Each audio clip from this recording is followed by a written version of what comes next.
This is a clip from the latest episode of the Game Football podcast from The Times. To listen to the full show, go to wherever you get your podcasts. It was a wet, windy, blustery affair. Glad they got the game on, though. At one point, it looked like we'd have nothing to write about or talk about. Yeah, that's true. I'm just looking at my notepad now, and it's actually sodden. I'm trying to flick through the pages from yesterday. It's just it looks like it's full of slush. Basically, it was just terrible conditions and terrible conditions, but a great game, an absolute cracker that we didn't see coming. Certainly on Thursday's show, Gregor, we set this up, didn't we? With all of us sat in this studio going, United have got no chance, absolutely no chance. They're irrelevant to each other. Irrelevant. They're miles apart. But that's kind of my first question, Hirsty, because you kind of came out of this, you took breath and went, that was a fair result, completely fair result. United more than deserved a draw from that game. Yeah, astoundingly so as well. I went on Times Radio before kickoff, and the final question they asked me was, "What do you think the score prediction will be?" I said, "Oh well, 4-0 Liverpool." So what do I know? I heard absolutely nothing, and I thought, that probably would have matched my expectations, and I don't think United fans would have been cheesed off if they lost 4-0. Of course they would have done, but. We're going into the match thinking it could be a 6, 7, 8-0. And I went to Man City's game at Anfield a few weeks ago, and that first 10, 15 minutes where Liverpool threw absolutely everything at City and they were rocking and the place was bouncing, I just thought, if that happens in the first 15 minutes here, God knows what's going to happen to Man United. But exactly the opposite happened. Liverpool just didn't get into their stride at all. I think United frustrated them. They played very rigidly, out of position. It was 5-4-1. Nobody moved. They kept the position. It was like watching, Roy Hodgson's Fulham. That kind of tactics. But it worked, and they really stifled Liverpool, who just kept passing it across out on the edge of the box, not really knowing what to do with it. And then United actually started to look a bit of a threat in the second half going forward. And as you say, by the end, Harry Maguire, that chance, I just had visions of it. Banging into the top corner, but he just put it over the bar. So that would have really been the icing on the cake for him. But yeah, for me, the best performance under Amorim so far. It took a bobble. We'll let Harry off. He had a good game overall. We'll let him off. He did. But you talked about something interesting there that I wanted to ask about in the ground and whether you'd agree with this being there. It felt a little bit like, we've had Man United teams under Jose Mourinho go there and literally park the bus for a full 90 minutes. This felt a little bit like Rubin Amorim wanted that first half to stifle Liverpool, get the crowd quieter, and then maybe there was a deliberate switch at half-time. Is that fair? Is that me maybe reading too much into the kind of how the game panned out? But it felt a little bit like a kind of deliberately tactical shift between the two halves. Yeah, I sensed that. That's how I saw the patterns of the game, particularly in the first half when Onana didn't pass it out from the back as much as he usually does. He was hitting it long to Hojlund, which is not in Amorim's, that's not part of his coaching philosophy, is it? He likes to play it out from the back, but this is him being more of a pragmatist, which is probably what we've been calling out for the last few weeks. He's realised he can't go gung-ho, or you can't expect your wing-back, your attacking right winger to become a up and down wing-back in the space of a few weeks without any proper training sessions. So this is a more pragmatic approach from him. And then I think towards the end, particularly when he brought Garnacho on, it really, really opened up the game a bit. Really, when Liverpool were struggling a bit, I mean, all the attacks went down Liverpool's right-hand side, didn't they? Trent Alexander Arnold didn't have a great game at all. So I just thought he played it very well, Amorim. I didn't think he could have been even more defensive. He could have played Casemiro in the midfield as well, for example. But he went for the legs instead. Went for Ugarte and Menu. And I thought he played it well. Do you think, looking at the team, I was speaking to my brother who's a Man United fan before this game, and he was saying, we've got no chance, etc. And then when the teams came out, I said, look, that is the best team that I think you can pick. That is the best team with the players that he's got for the system that he's got. And I'm not just saying that because it looks good now, but do you think there's been so many changes? He's often made little tweaks. He said about giving everyone a chance. Is it not a case now that he has to go, right, this is probably my best 11 with, as you say, Garnacho coming off the bench 12, 13. This is something to properly build on now. I think you're right. I think certainly the first few weeks, he keeps saying, doesn't he, I've got to see what my players are like. Yeah. I'm learning on the job. We've got a game every 3 days. Whereas last week they didn't have a midweek fixture, so he's had a full week's worth of training. There's a midweek. They've got a free midweek coming up this week. Their next match is against Arsenal in the FA Cup next Sunday. So that's 2 full midweeks free that he's been able to, be able to work with his players. So I think I think we will see less rotation. I just think that probably is the best 11 that he's got in terms of form and in terms of how he wants to play. There are a few square pegs in round holes, but he made his peace with that when he signed, didn't he? He knew what he was walking into. Yeah. He knew that he didn't have a marauding left back, a left wing back. So that is the best, most kind of solid, I think, United team that he's got at his disposal at the moment. Hirsty, I'm just wondering, as someone who's covered Man United for a long time, how confident are you that this can be a corner turned? Because we have been here before, haven't we? They've pulled out results like this. This group of players, or broadly speaking, the squad, have pulled out results, or they've had, as Martin Samuel referenced in his column this morning, I think in 2023, they were on the crest of a wave. They just won the EFL Cup and they got thrashed 7-0. They can pull out a kind of a surprise from somewhere. How confident are you that this might be a corner turned? Not very confident. I know exactly what you mean. It's kind of like there's been so many false dawns, haven't there? It's just it really is despairing. Even though I'm not a Man United fan, it is despairing watching them sometimes. Just thinking, you've got it in your locker. That squad's not a bad squad, really. It's from 1 to 11. That squad went toe to toe with that team went toe to toe with Liverpool yesterday. Best team in Europe. Look at top of the Champions League team. That doesn't lie, does it? But it's just about the mentality, isn't it? And I don't know if you saw Lisandro Martinez. Yeah, it's fascinating. I thought that was it was fascinating. He tapped the head, didn't he? It's all about mentality. And I thought the most interesting part of the interview was that he said that we enjoyed it today. We enjoyed it. And I've not seen them enjoy a game of football or enjoy the battle like they did yesterday. And I think that will be fundamental, really. If they can keep doing that, if they can keep approaching the game with the same mindset.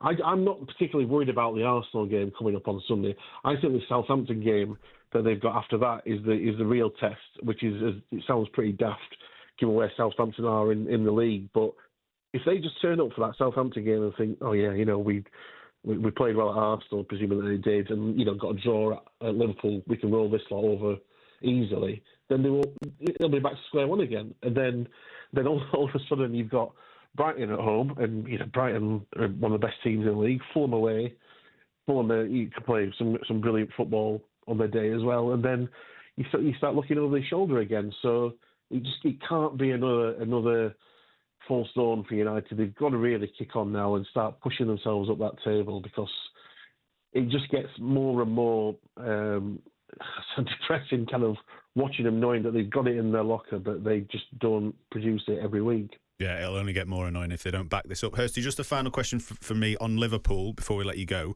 What did you make of this performance? Being at Anfield, you were writing the match report.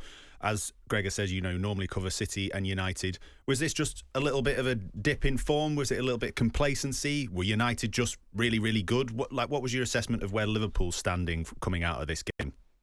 I didn't think it was a terrible game for Liverpool, really. I thought United were played really well. I thought Alexis McAllister was one of the best players on the pitch. I thought he was very, very industrious in midfield and a lot more creative than I've seen him in the past. Trent Alexander Arnold, for me, that was a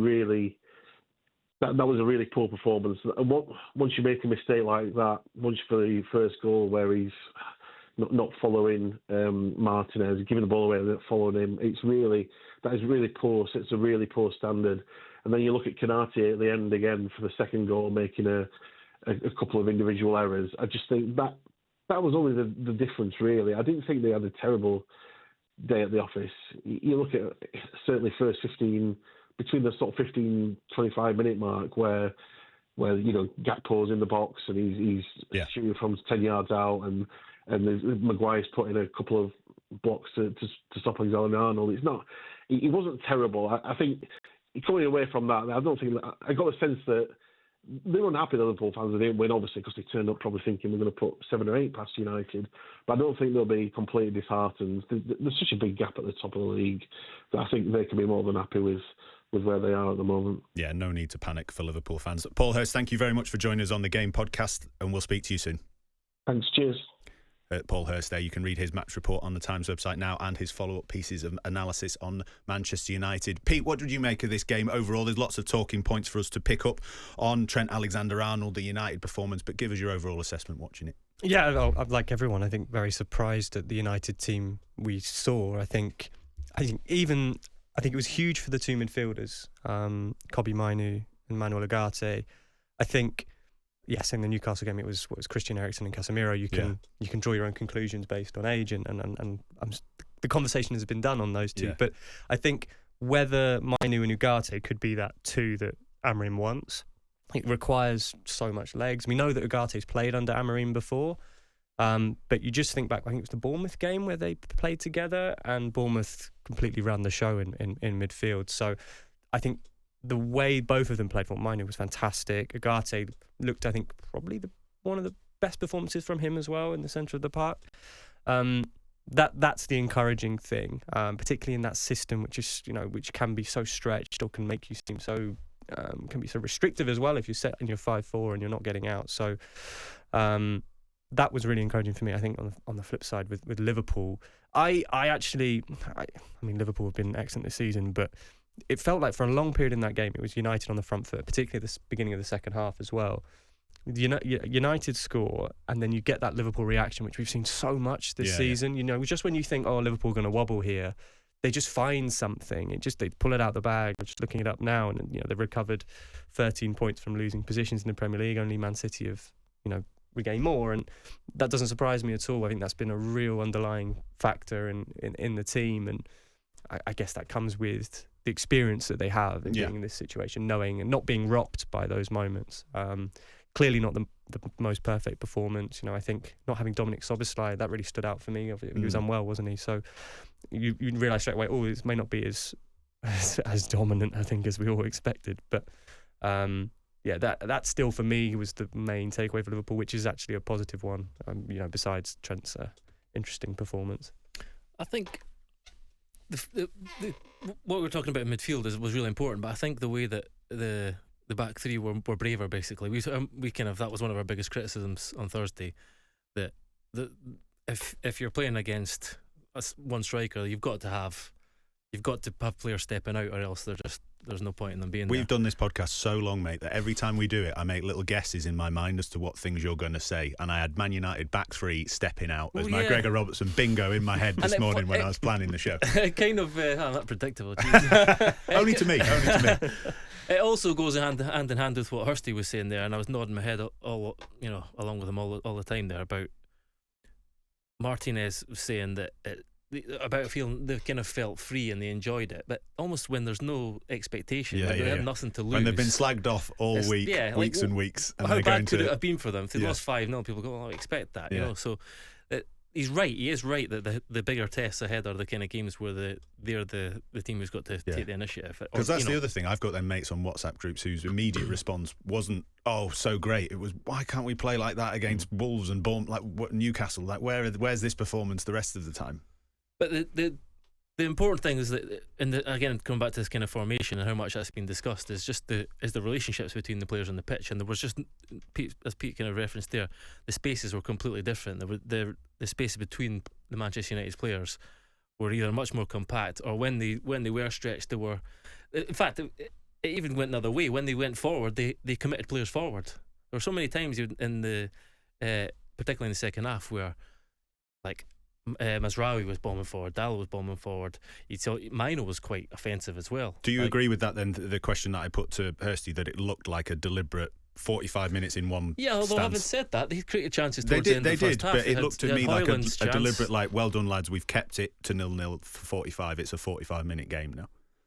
Yeah, I don't know if it was that black and white. I think because there was even moments clearly they were set up to kind of contain Liverpool initially, but there were moments, particularly when Martinez got on the ball. I think it was his ball.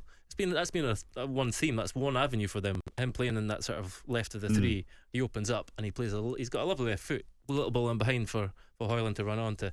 You just never have any confidence he's going to score. That's the only thing. So they had chances in the first half as well. I thought they were good in the first half. I think they were good when they won the ball back. They had periods where they kept it. They had periods where they switched to play well. Dalot was like a man possessed when he got the ball at his feet.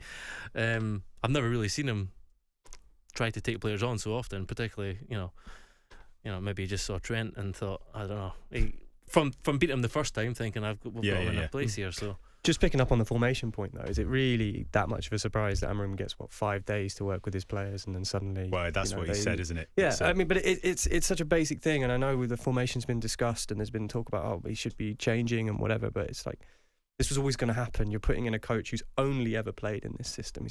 That's where his success is. If you're going to criticise those those in between games where United have been really poor and blame it on the system that they're playing and the players not fitting, then that's a hierarchy question. Like you're putting him in. You're going to have to accept that. So I think it's relevant, right? And you've got coming up you've got a week again and a week again. That's a massive difference, particularly at the moment when it's just over Christmas rest, recovery. There's not much to do. It's all on videos and whatever else. If you're learning spaces, which it is a different feel, right, Gregor? Like it's a completely different feel if you're playing in a 3 to a 4. Yeah, absolutely. Even if you are a professional and we've been doing it for your whole career. Yeah. And it takes time as well, right? So to Pete's point, it's going to take a bit of time. So all these people in the recent weeks, and we were saying it on Thursday, change the system, got to show tweaks, got to show a plan B. Maybe this is his proof of going, actually, if you give me time by the end of the season with these players, some of them will either not have learned how to play the system and will be shown the door, or some of them, Lisandro Martinez, Harry Maguire, rejuvenated at the heart of a back three, looking great, defensively at least. Yeah, I'm just reluctant to get too carried away with that. We have been here before. Come on, we know there's lots of Manchester United fans listening to this show. This is a great performance, a great point at Anfield. Let's get a little bit, just a little bit. The week training will have helped, and all the things we're talking about from a tactical point of view, but the most important thing was, as Martinez did it and pointed to his head, his temple, and said it was between the ears. For whatever reason, as I've said, the fact that there was no expectation placed on them in this game, that almost freed them up a bit. Whatever they have to do to get that kind of performance, that output, that attitude on the pitch in every game is the most important thing for Manchester United going forward. So we can talk till the cows go home about the formation and tactics, and we will, but that's the most important thing for Manchester United. They know it. They've admitted it. Bruno admitted it as well. Just going back to Martinez, ever score a goal like that in training with your left peg, bombing on, overlapping? Yeah, maybe once or twice. Never allowed to get that close to the goal. Just another quickfire one. As I mentioned it in the top of the show in my intro, Darwin Núñez challenge on Matthias de Ligt. I was absolutely stunned it wasn't a red card. I mean, anyone disagree? No, I think it's a terrible challenge. It's also the look. The look is the worst bit about it. It's like the João Pedro one the other week where he's looked and he's gone with his elbow and he's missed and whatever. But they're a terrible challenge, and I don't understand when. Okay, a referee may not have seen that. They see the challenge. They don't necessarily see he's actually looking at his opponent.